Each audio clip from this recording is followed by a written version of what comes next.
The email arrived at 9:47 a.m. on a Tuesday. Subject line: immediate termination. No warning, no discussion, just cold corporate efficiency from a company I'd helped build for 7 years. I'm Sophia Martinez, and until that moment, I was the Senior Vice President of Client Relations at Vertex Solutions, one of the fastest-growing digital marketing firms in Chicago. My crime? Suggesting we adjust our pricing strategy to keep our top clients from jumping ship to more competitive agencies. Your negative attitude is disrupting team morale, the email read.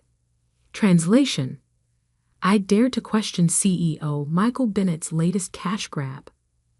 I sat in my corner office, staring at the sleek downtown skyline through floor-to-ceiling windows that would no longer be mine in about 15 minutes. The irony wasn't lost on me. I'd landed or managed 80% of the clients whose payments had funded these fancy offices, including the Italian leather chair Michael now sat in 3 floors above me. Right on cue, HR's Linda appeared at my door, security guard in tow. "We'll need your badge and laptop," she said, not quite meeting my eyes. We'd had lunch together last week. I handed them over without a word, then reached into my desk drawer and pulled out my personal notebook, the one where I'd documented every client interaction, every strategy, every relationship I'd built over 7 years. Michael had never understood that our business wasn't about flashy presentations or expensive lunches. It was about trust, about understanding what kept CEOs awake at night and solving problems they hadn't even recognized yet. "You'll need to sign these," Linda said, placing a stack of papers on my desk. Non-compete agreements, NDAs, standard corporate handcuffs. I glanced at them, then looked up at Linda with a smile that made her step back slightly. "No, I don't think I will. It's standard procedure. It's unenforceable," I corrected her. I checked with my lawyer 6 months ago when Michael started pushing out other senior executives. Illinois law is quite clear on this. Her face paled. She knew I was right. I'd always done my homework. As security escorted me out, I caught glimpses of my team through the glass walls. Mia, the brilliant strategist I'd mentored for 3 years, looked close to tears. James from Creative was shaking his head in disbelief. They were good people, true talents. They deserved better than Michael's leadership. In the elevator, my phone buzzed. A text from Marcus Reynolds, CEO of Reynolds Tech, one of our biggest clients. "Heard the news. This is a mistake. Call me when you're free." I smiled, remembering Michael's words from our last executive meeting. Clients don't care about individuals. They care about the brand. The security guard walked me to my car, awkwardly trying to avoid conversation. As I put my box of belongings in the trunk, I heard familiar laughter. Michael stood on the smoking terrace above, sharing what looked like a joke with his new executive team. All men, all from his country club, all spectacularly unqualified for their positions. He caught sight of me and raised his coffee cup in a mock toast. I gave him a small wave in return, which seemed to unsettle him more than anger would have. The drive home to my loft in Lincoln Park was surreal. 7 years of 80-hour weeks, missed family events, relationships sacrificed on the altar of corporate success, all ended with a single email. But instead of grief or anger, I felt something unexpected: freedom. Because Michael had forgotten something crucial, something that would come back to haunt him in the weeks ahead. I parked in my garage and carried my box upstairs, past the home office I'd barely used except on weekends. Inside were 3 things Michael didn't know about: a complete business plan I'd been refining for the past year, a list of industry contacts I'd maintained independent of Vertex, and most importantly, a prototype platform I'd developed with a team of freelance developers. My phone buzzed again. Another message from Marcus Reynolds. "Seriously, call me. We need to talk about the future." I smiled, thinking about Michael's dismissive attitude toward client relationships. He thought customers stayed for the Vertex brand, for the fancy offices and overpriced strategies. He had no idea that every major client I managed had my personal cell number, that we spoke regularly about their businesses, their goals, their fears. I opened my laptop, my personal one, not the corporate device I'd surrendered, and pulled up a document I'd been saving for the right moment. Articles of incorporation for a new company, Catalyst Digital Solutions. The name wasn't an accident. In chemistry, a catalyst is something that creates change without being consumed by it. That's exactly what I'd been doing at Vertex, transforming clients' businesses while Michael took the credit. But now, it was time for a different kind of transformation. My phone kept buzzing. More messages from clients, industry contacts, even competitors who tried to hire me away from Vertex. I let them wait. First, I had a call to make. "Anna? It's Sophia. Remember that conversation we had about going independent? How do you feel about starting now instead of next year?" Anna Torres had been my first hire at Vertex, before Michael pushed her out for being too focused on client satisfaction instead of billable hours. She'd landed at a bigger agency, but had been dropping hints about wanting something more meaningful. "Are you serious?" she asked. "What about your non-compete?" "Unenforceable, and I've got 3 clients ready to jump ship as soon as we're set up." There was a pause, then a laugh. "You planned this, didn't you? You knew Michael would eventually show his true colors." "Let's just say I believe in being prepared. Are you in? When do we start?" I looked at my watch, 11:23 a.m., less than 2 hours since that termination email. How about now? By sunset, I had commitments from 5 former Vertex employees, all top performers who'd left or been pushed out by Michael's new vision. Each brought unique skills, client relationships, and most importantly, a hunger to build something better. I ordered pizza and spread documents across my dining room table, market analyses, competitor profiles, financial projections. This wasn't just about revenge. This was about creating something that should have existed all along, a digital marketing agency that actually put clients first. My phone buzzed one last time. Michael's number. I let it go to voicemail. "Sophia." His voice was tense, trying to sound casual. "Heard you've been talking to Marcus Reynolds. Just a reminder about your contractual obligations. Let's be professional about this." I deleted the message and opened my email to find 6 new client meeting requests for the following week. 2 were from companies that had turned down Vertex's pitches, claiming our fees were too high. They'd actually been telling us something different. Our value proposition wasn't strong enough. That was about to change.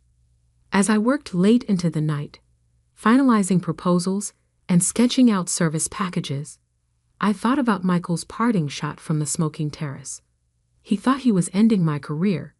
Instead, he'd just given me the push I needed to start something bigger than he could imagine.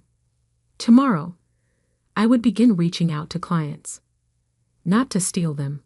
That would be crude. No, I would simply let them know about an exciting new option in the digital marketing space. One led by someone who understood their businesses inside and out. Michael thought he was the wolf, and I was the sheep.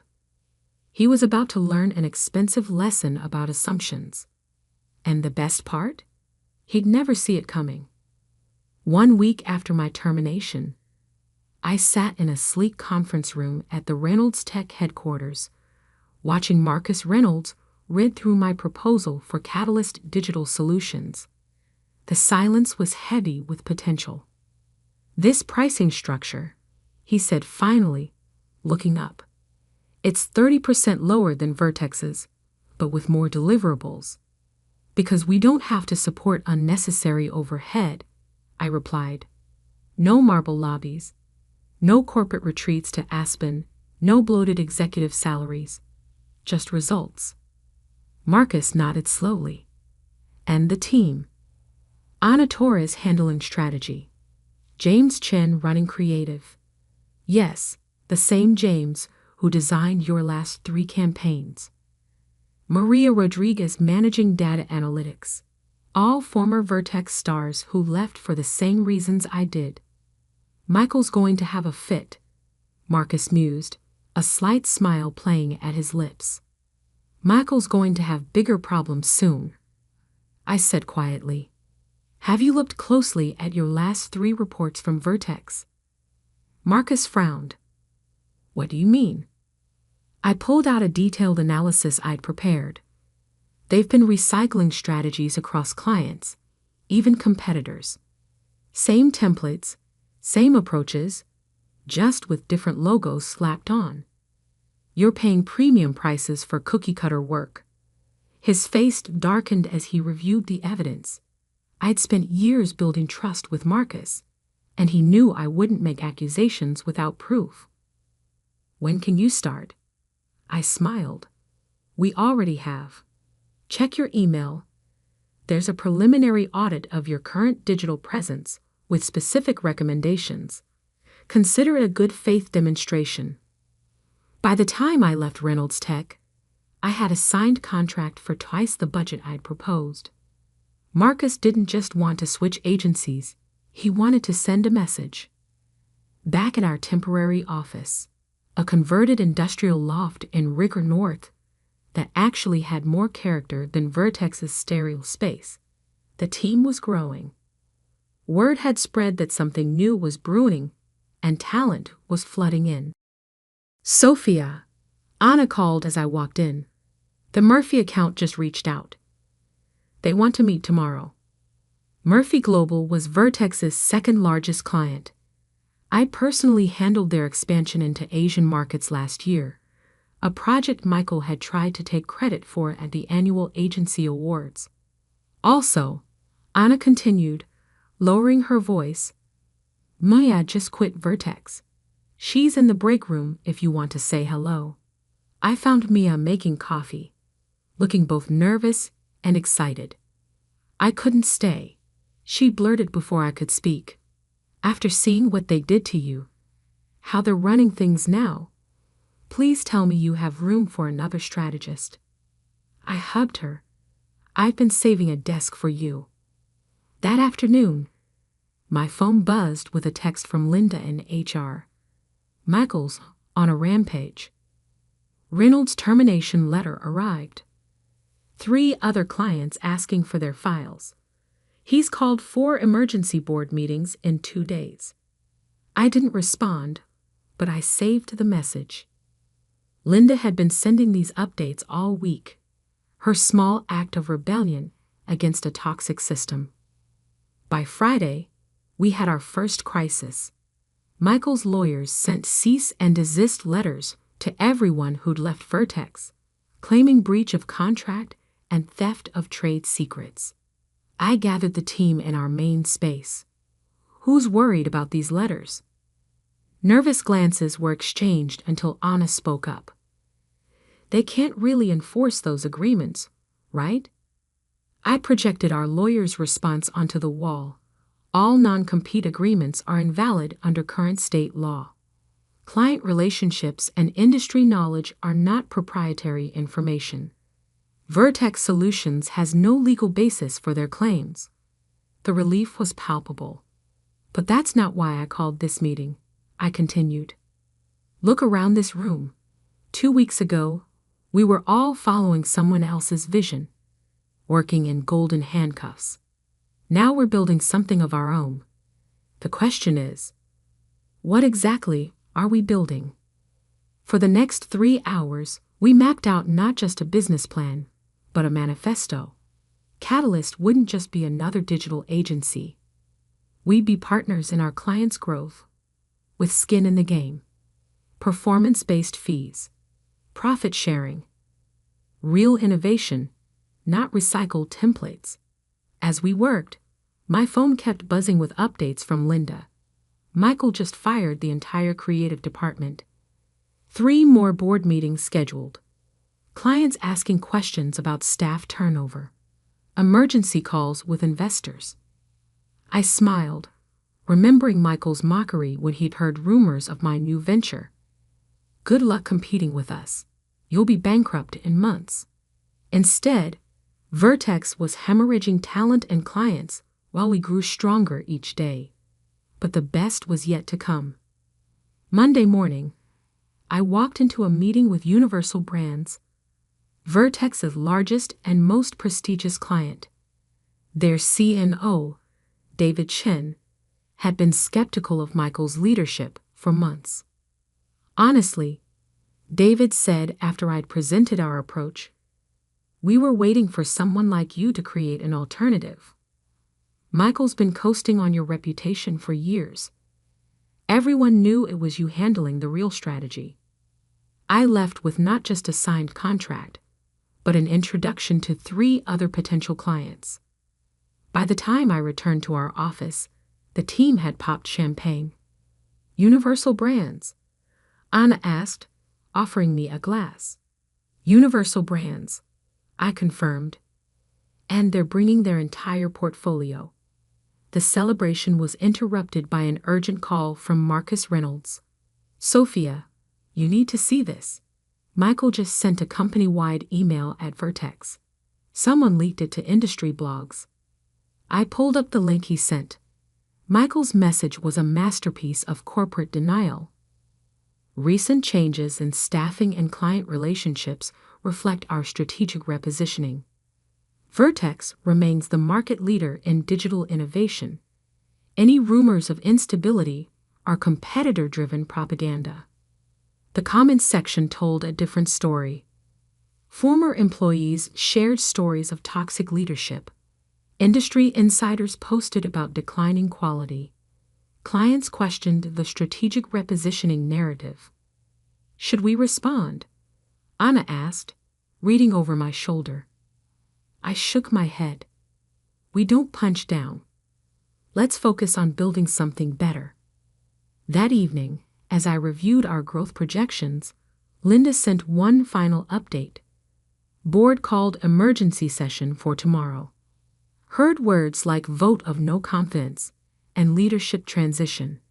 I closed my laptop and looked around our office. In just 2 weeks, we'd assembled a dream team, landed major clients, and built a foundation for something revolutionary. But this wasn't about destroying Vertex. It was about creating what should have existed all along, an agency that valued talent, respected clients, and understood that real success comes from lifting others up, not pushing them down. My phone buzzed one last time. A message from Michael himself. "We should talk. Name your price to end this." I didn't bother responding. He still didn't get it. This was never about price. It was about value. And he was about to learn the difference. The morning of Vertex's emergency board meeting dawned bright and cold. I watched the sun rise over Lake Michigan from our new office space, a converted warehouse in the West Loop that we transformed into something special. Open collaboration areas, state-of-the-art technology, and most importantly, walls covered in client success stories. 3 months had passed since my termination. In that time, Catalyst had grown from an idea to a force that was reshaping the industry. "Sophia?" Anna appeared in my doorway, tablet in hand. "You need to see this." She pulled up the morning's industry news. The headline made me catch my breath. "Vertex SOLUTION CEO Myslicale BNETT Face is board, VOTE. ANICLIENTEXOUS, and STAFFDPRTURES.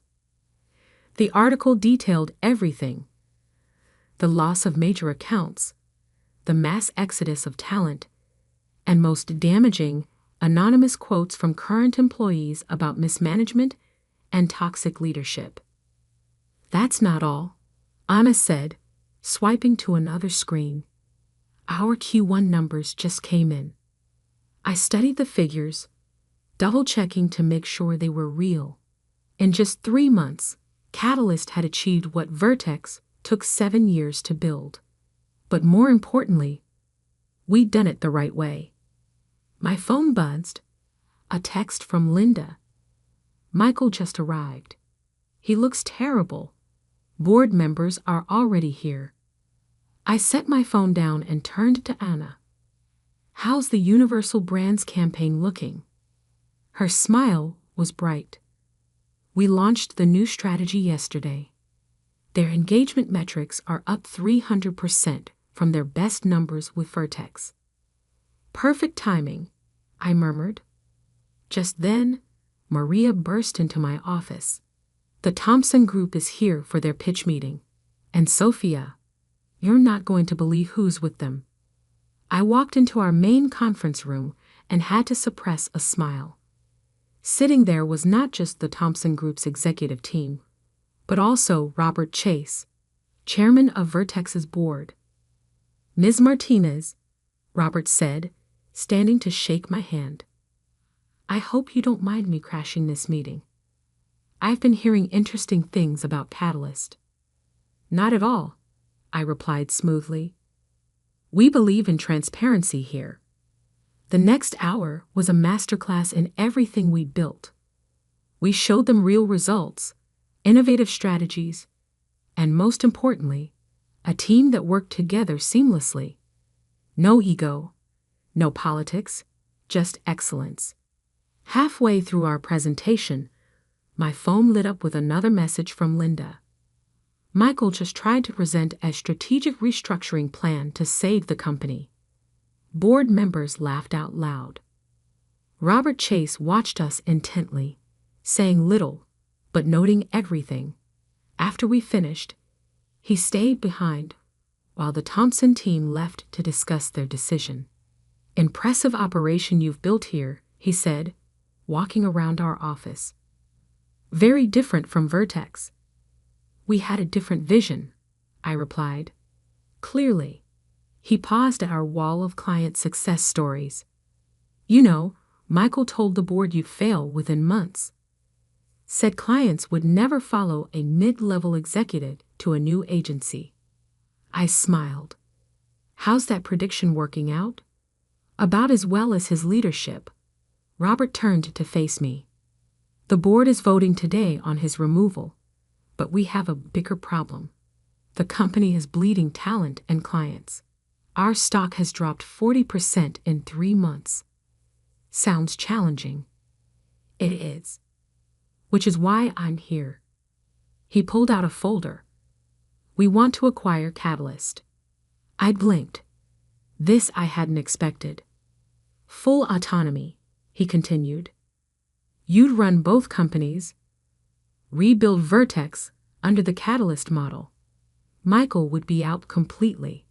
Interesting offer, I said carefully. Why not just hire me back as CEO? Because this isn't about just changing leadership. It's about changing culture. You've built something special here. Something we need. I looked around at what we created. The energy, the innovation, the genuine joy in our work. I'll need to discuss it with my team, I said. We make decisions together here. Robert nodded. Of course, but don't take too long. The board meets in 2 hours. After he left, I called an all-hands meeting. Every member of Catalyst gathered in our main space as I explained the offer. So they want to buy us? Mia asked. After everything they did. They want to become us, Anna corrected. There's a difference. I looked at the faces around me.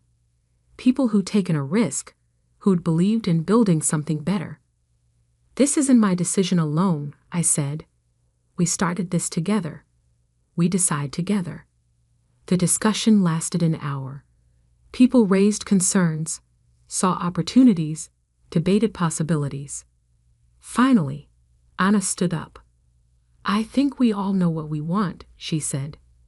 But the real question is, what would make the biggest impact? I smiled, remembering why I'd hired her first. 30 minutes later, I sat in my office composing an email to Robert Chase. As I wrote, Linda sent another update. Board meeting starting. Michael looks like he's seen a ghost. I finished the email and hit send, then gathered the team again. It's done, I announced. I just sent our counteroffer. Instead of selling Catalyst, we proposed a merger of equals. Both companies would adopt Catalyst's culture and business model. We keep both client bases, but transform everything else. Most importantly, we'd retain our independence and values. Bold move, Anna said. Think they'll accept? My phone buzzed with Robert's response. Board reviewing now. Michael just walked out. 20 minutes later, Robert called. The board had unanimously approved our terms. Michael, they informed me, had resigned rather than work under my leadership. The news spread fast. Industry blogs lit up with headlines.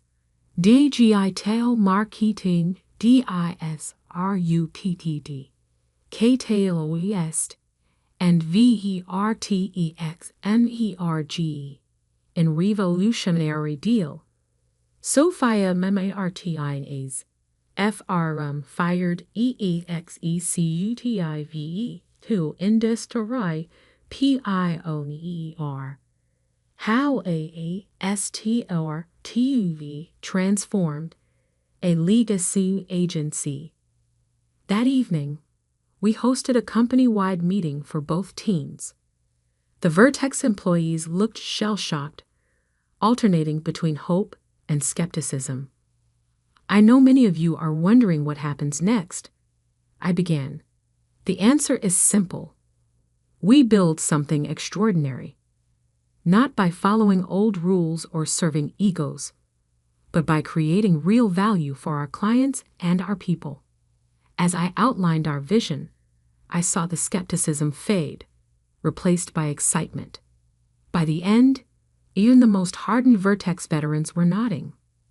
Later that night, as I packed up my office, I found an old photo from my Vertex days, me with my original team, all of us smiling, still believing in the promise of building something meaningful. My phone buzzed one last time. A message from Michael, sent from his personal email. Congratulations. You won. I underestimated you. I didn't respond. Instead, I pinned the old photo to our wall of success stories, a reminder of where we started and how far we'd come. The next morning, I arrived early to find our office already full.